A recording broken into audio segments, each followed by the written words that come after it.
नमस्कार प्रणाम दोस्तों, मैं आपकी किरण।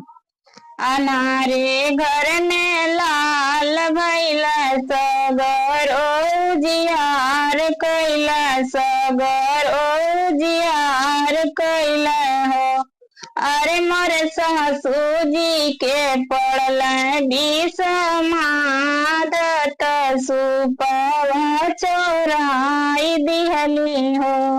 अरे मोरे सासू जी के पड़ल विषमादत